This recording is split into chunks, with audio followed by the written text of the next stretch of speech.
Thank you so much for being here tonight for an artist talk by Kathryn Calder, the artist in residence with the City of Victoria. My name is Connor Tice. I'm an arts, culture, and events liaison with the City of Victoria, and my role is to oversee the Art in Public Places program. I'd like to begin our time together by acknowledging that the City of Victoria is located on the homelands of the Lekwungen, known today as the Songhees and Esquimalt nations. I'm humbled to be able to call these lands home, and I'm so grateful to be spending my evening with all of you. And I'm really looking forward to hearing Kathryn's experience as the current artist in residence. So, the Artist in Residence program was developed in 2016 with the intent to help the city and the public to keep art in mind. We really wanted to add an artist perspective to the city table, to have them attend meetings in different departments and be a new conduit for community engagement over a 2-year term. The program was kicked off by visual artist Luke Ramsey in 2017, and we're in our second iteration, which started in July of 2019 when Kathryn Calder was selected. As you likely already know, Kathryn Calder is a musician, songwriter, record label, and studio owner based in Victoria.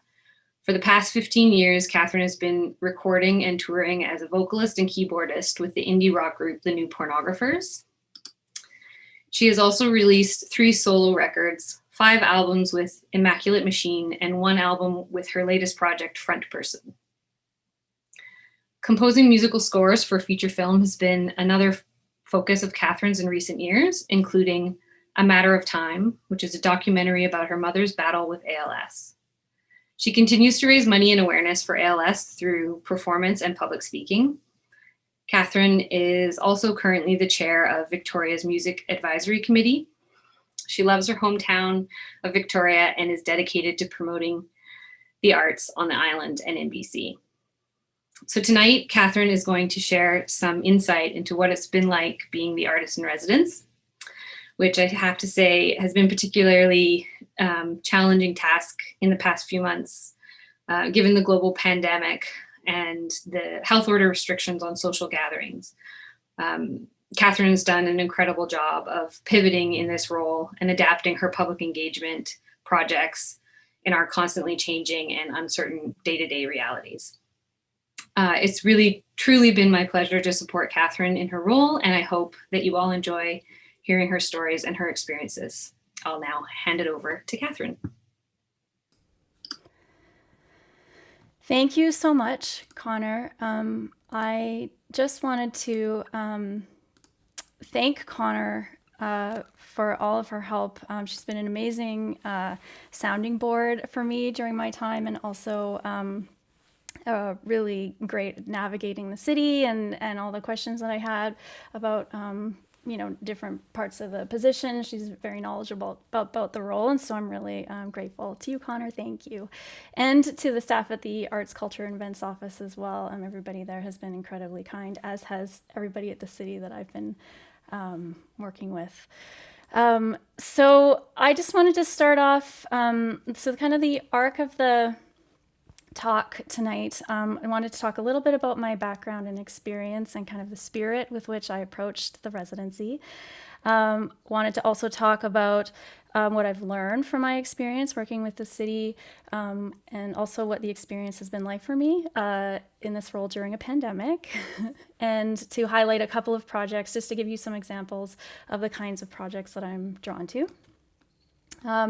Just as context, so I'm a musician, and my job as a musician gives me a little bit of a different perspective on this role as artist in residence. I think when initially I was thinking about public art before this role, I maybe would have had in mind like a physical piece of art in a public space.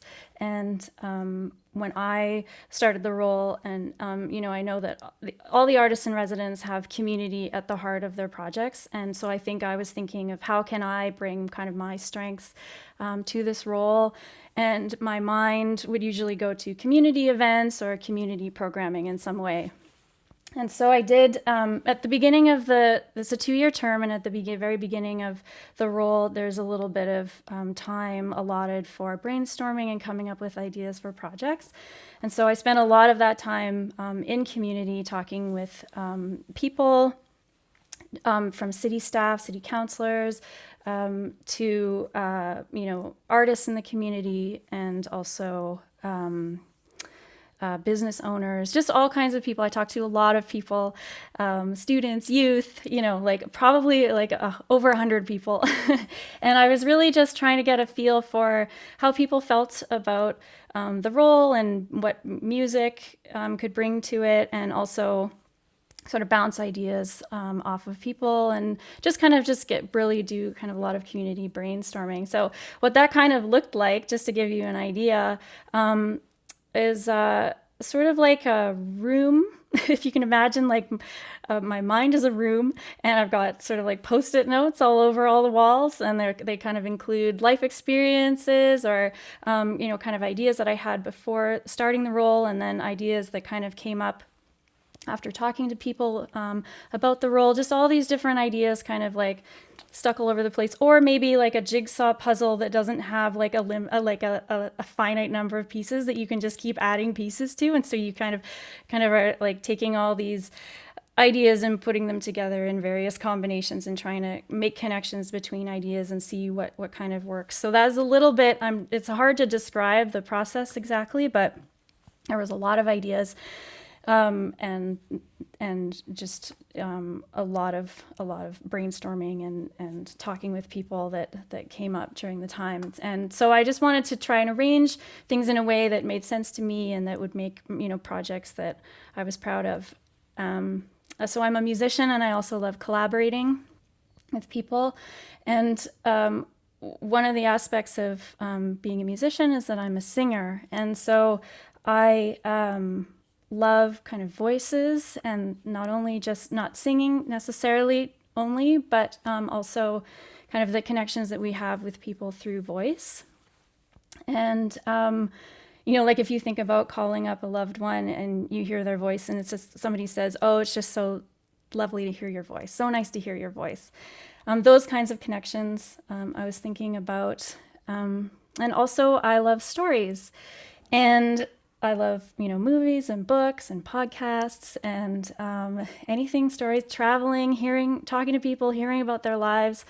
And so when you kind of combine my love of music with my love of singing and my love of stories, that kind of naturally all comes together into a love for songwriting and telling stories through songs.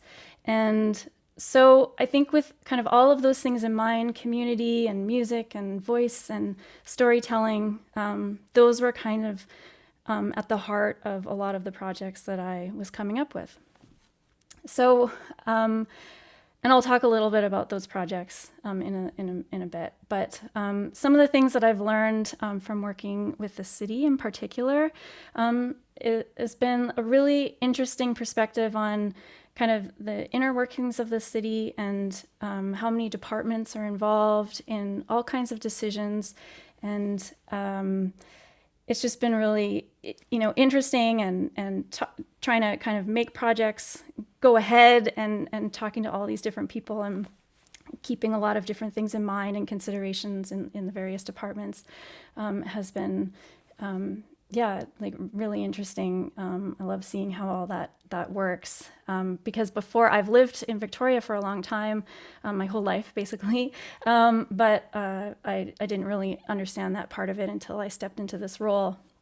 And then also things like kind of the process that is involved when you're programming something, sort of, it's one, like I put together a songwriting workshop for youth from ages 14 to 24. And so I was not only kind of developing the curriculum and making sure that the actual content was valuable to these young songwriters, I was also thinking about kind of applications and release forms, and how to make the process equitable, so that, the boundaries that I kind of had to put in place beforehand to make sure that everything was as fair as possible. And in terms of people applying and being accepted and all those kinds of things that are kind of more administrative things.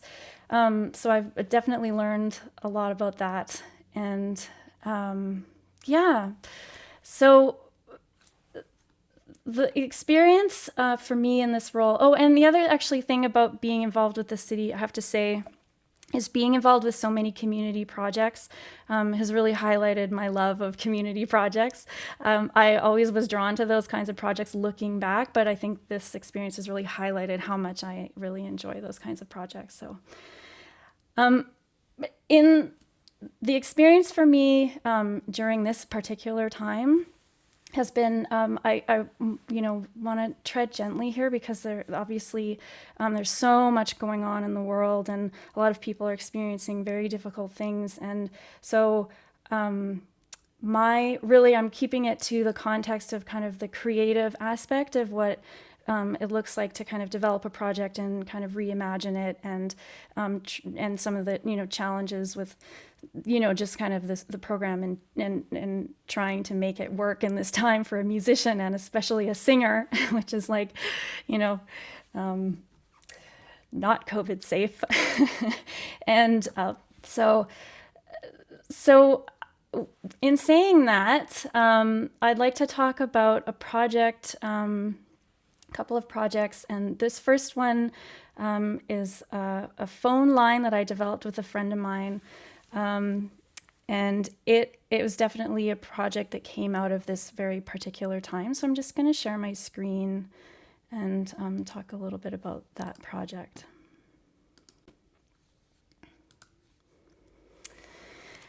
So this is a project called 1877 to be calm, and I put it together with a good friend of mine, Emily Hamill.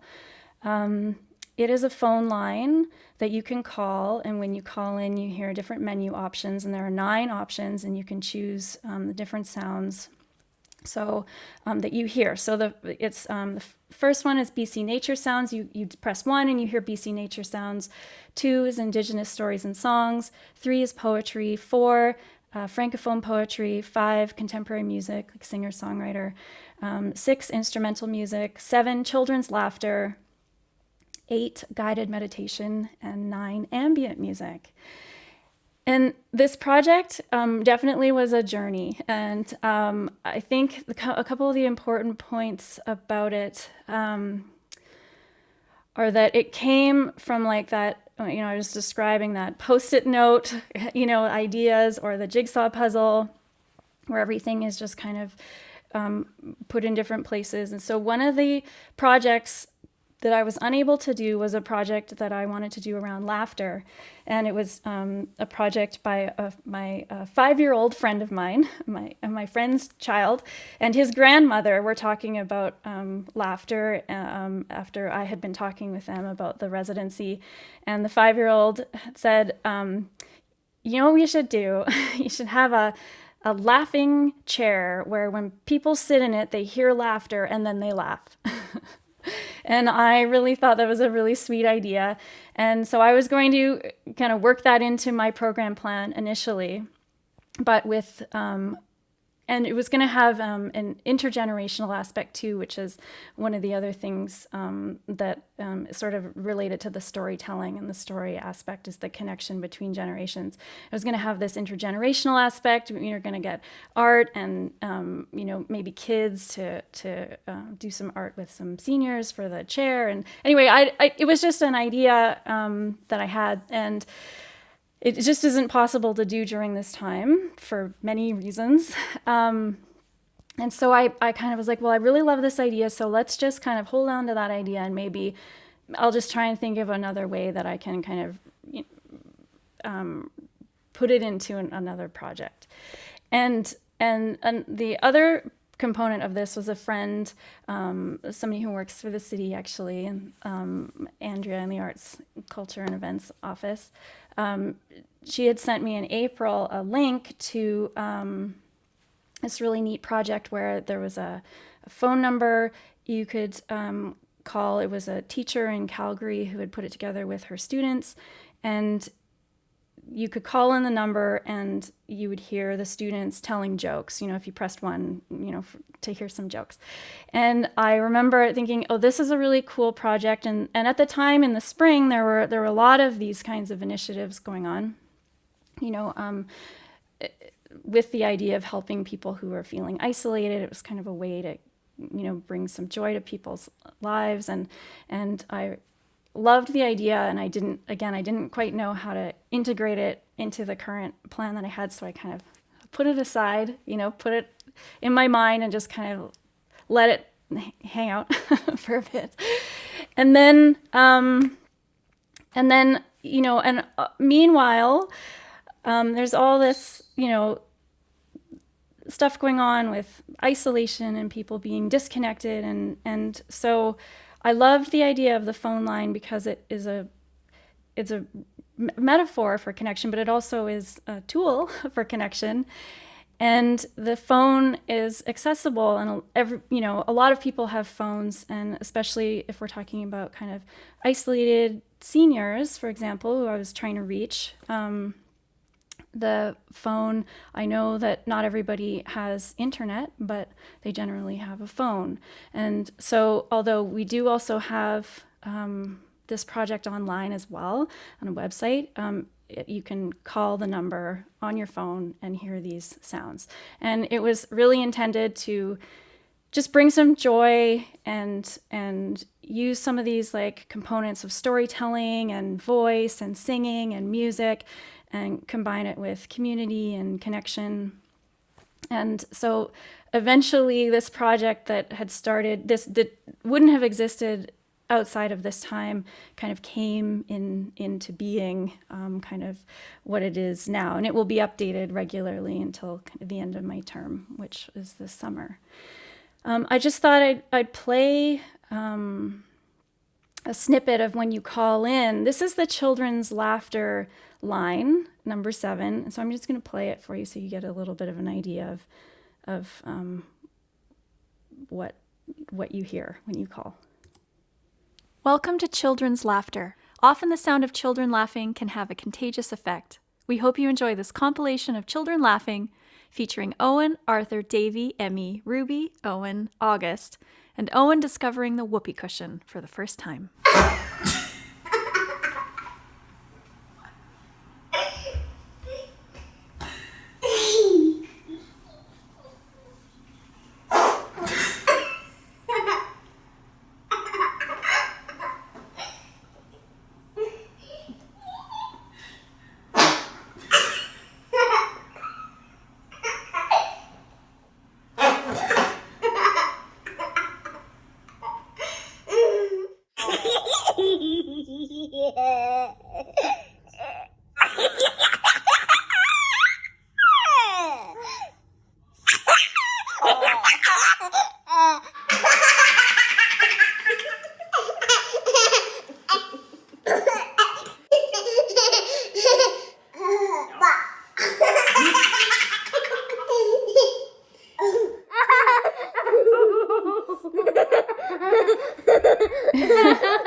Okay.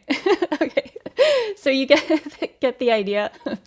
Just basically kids cracking themselves up. And I also like that their parents are also laughing, as it is contagious. So just kind of, an example of some of the things, the kind of the audio that you hear when you call in.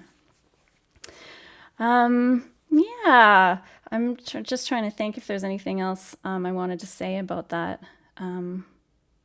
At the moment, I don't think so. I think you can go to the website victoria.ca/becalm, which is BECALM, and listen to all of the audio as well, and the transcripts and artist bios and all of that kind of fun stuff. This next project that I wanted to talk about is a project also near and dear to my heart.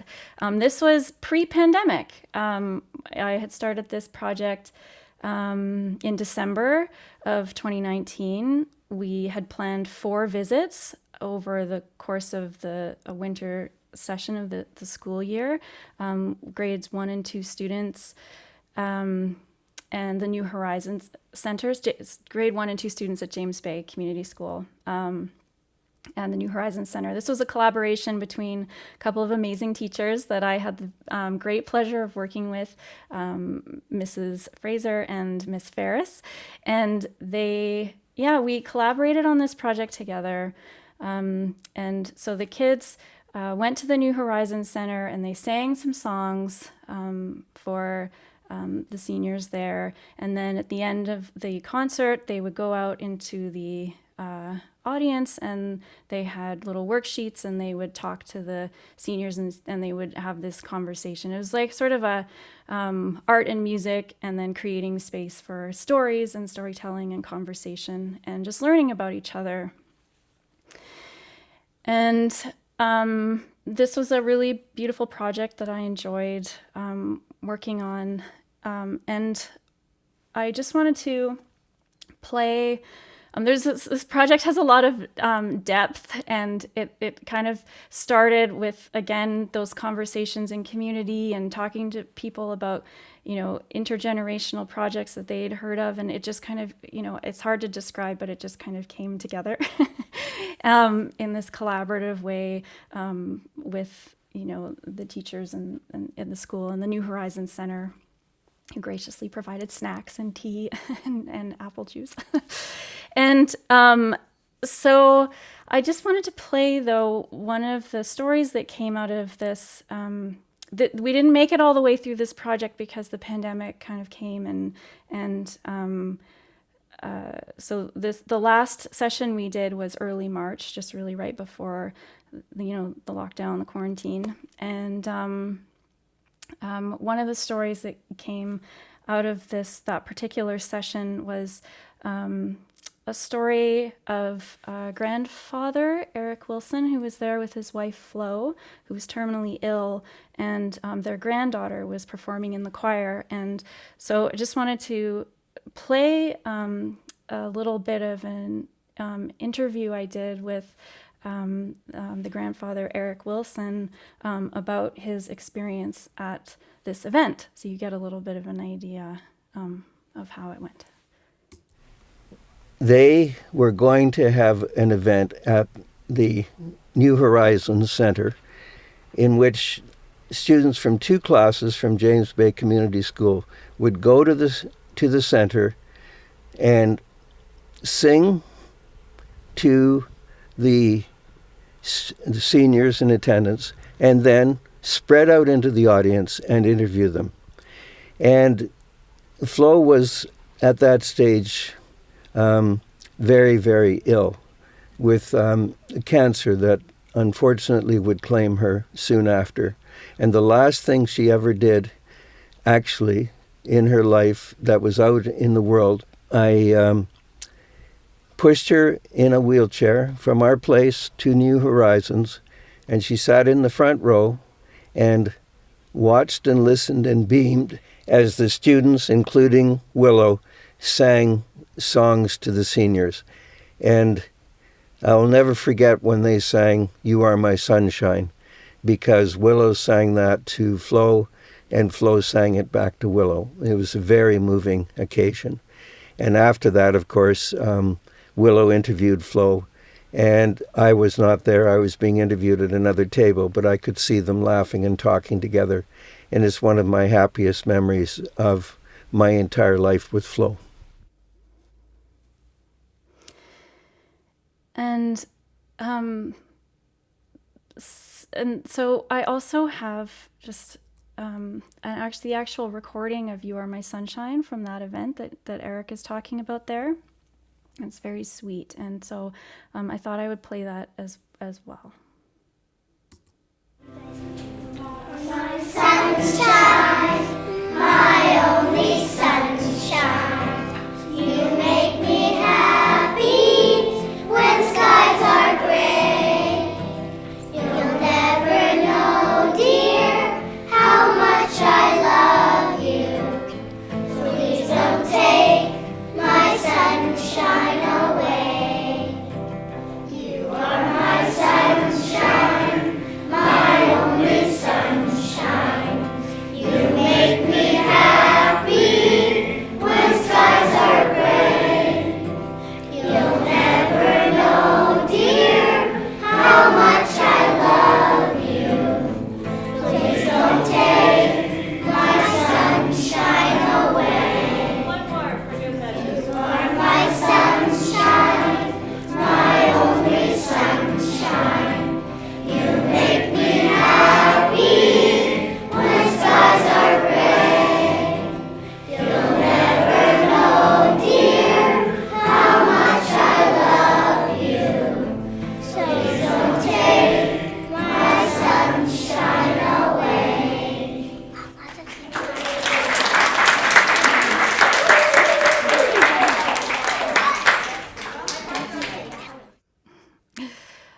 find that very poignant, especially, I don't know, these days, hearing those voices singing together.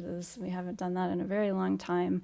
And also just kind of reminds me that, you know, these kinds of events, like people bring their lives into them. And so it's really moving to hear that story of Eric and Flo and their granddaughter Willow. And this whole project was very meaningful to me, and hard to really like put it into words exactly, but it just felt like kind of a lot of people putting a lot of effort, and we were kind of creating something that was a little bit bigger than ourselves, which is always a really nice feeling.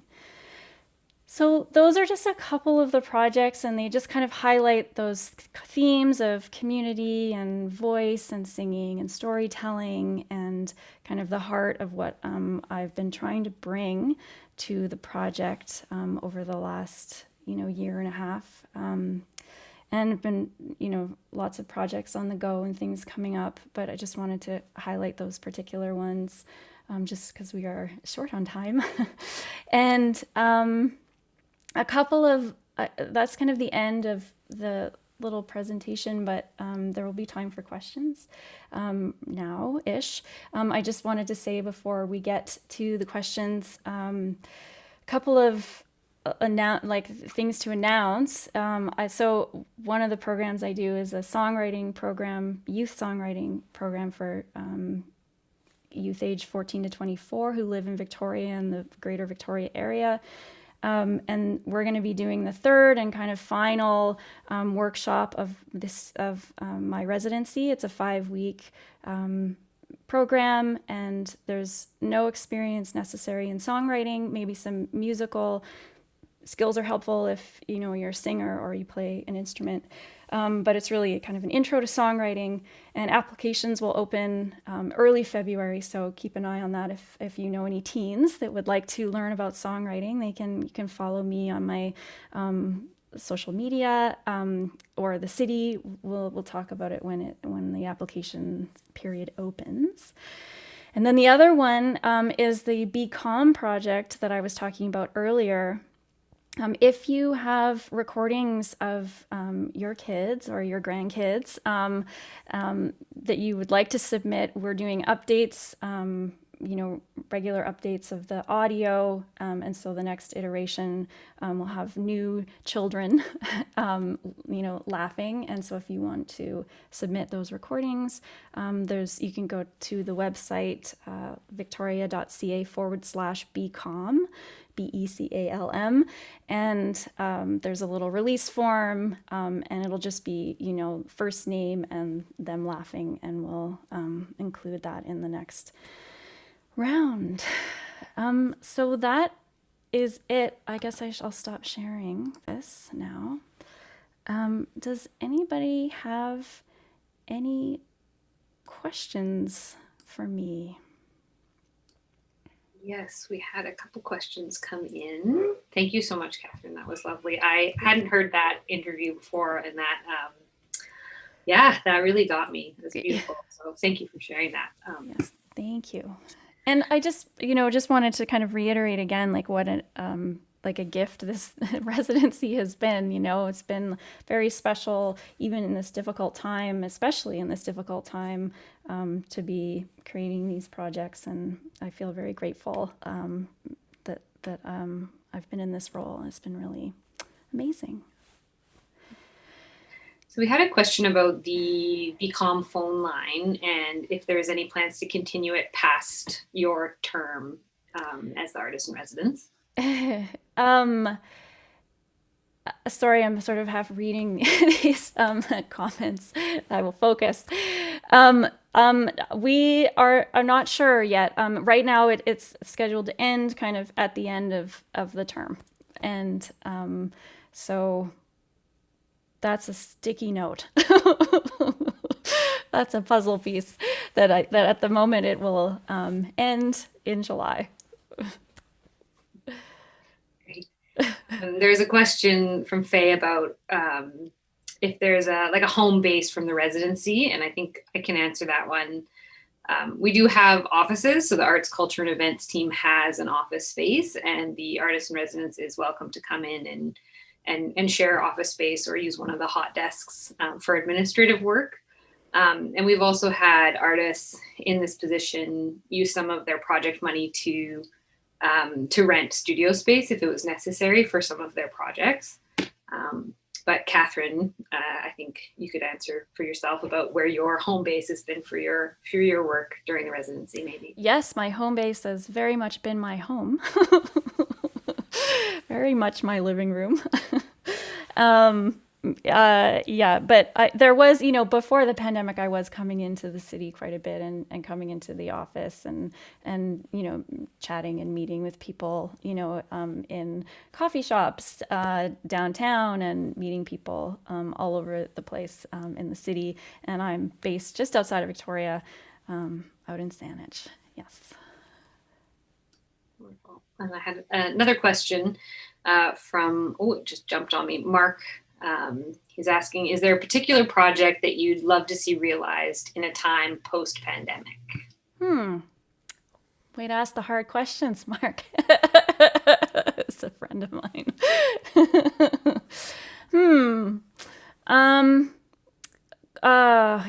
That just kind of makes me feel like I don't even know how to answer that question. There's been so many projects. I guess one of the projects, that I feel that I wasn't really able to do was a youth busking space. I did an engagement with youth, or very early on in the residency, where we were talking about kind of ideas that they had and fun ways that we could kind of just how they felt about the music scene and how we could kind of incorporate more youth into the scene. And one of the ways that they had talked about was making a very specific space. First of all, a youth arts space. And then second of all, a youth busking space. And I just really liked that idea. I used to busk when I was younger, and I remember kind of how it felt being a youth. It's an amazing way to practice and get good at what you do. And then, but it's also a little bit intimidating to be out there in the adult world. And so to have a little corner of the world kind of where it's meant for you and you can go there and you feel comfortable, I just thought would be a really nice thing for youth artists in Victoria. But just, challenging to do right now for many, many reasons. But that's definitely also kind of one of those ideas that doesn't go away. Just because I'm not able to do it right now doesn't mean it didn't go in there, and that maybe there will be some other way to do it at a later date, or, yeah. Thank you. I've got two more questions. So this one's from Anthony. How has your experience in the residency filtered into your wider music practice? Or perhaps the two are one in the same? I would say, I talked about this like a tiny bit, but I think mostly it's illuminated for me, how much I enjoy community art projects and being involved. And I think that was something that that maybe I knew somewhere in me, but it was really, highlighted by this program. And so I think that has definitely been one of the experiences that has filtered into, in some ways, I don't know if it's filtered in exactly to my music practice, like to the creating of music, maybe, possibly. That's hard to distinguish between those two things, kind of like creating music and projects, and they all feel like the same thing, kind of, in a way. But I would say yes to my perspective on different projects and different kinds of music projects, for sure. Yeah. Wonderful. And then we have one last question from Lee. I know art has become much more of, it's jumping while I'm trying to read it here. Much more of a thing in my life during the quarantine. Has your approach to creating or seeking out art changed much during this time?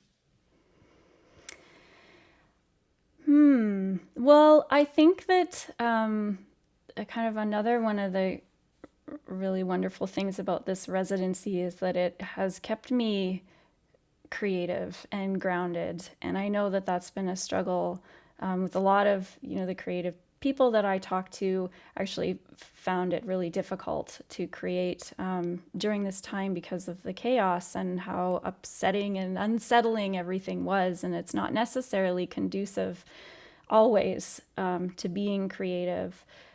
And so I really appreciated having, these goals and these projects that I was working on, and that, I felt that if I hadn't had that, there was the possibility of feeling like I was flailing, and trying to figure out what to do. And, with gigs canceled and the bands can't, everything's canceled. And so I very much appreciated creating art and kind of, the groundedness of sort of having these very tangible goals that I was trying to get to, even if they were being reimagined or constantly changing, or, it was still really nice to have.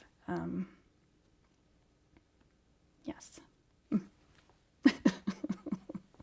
Thanks, Mark.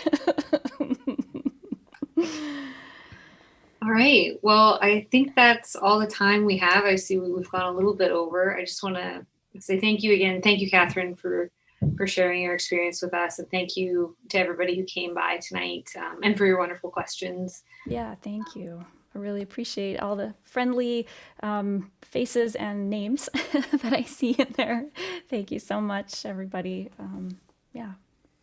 I will say, Kathryn has a blog for her residency where she posts updates about all the projects that she's working on. And so you can find that through her artist residency page on the city website. So that would be a great place if you want to keep tabs on what she's going to be doing for the next little while of her residency. Thank you, Connor. Thank you, everybody. I hope you have a great evening. Okay, thank you. Good night.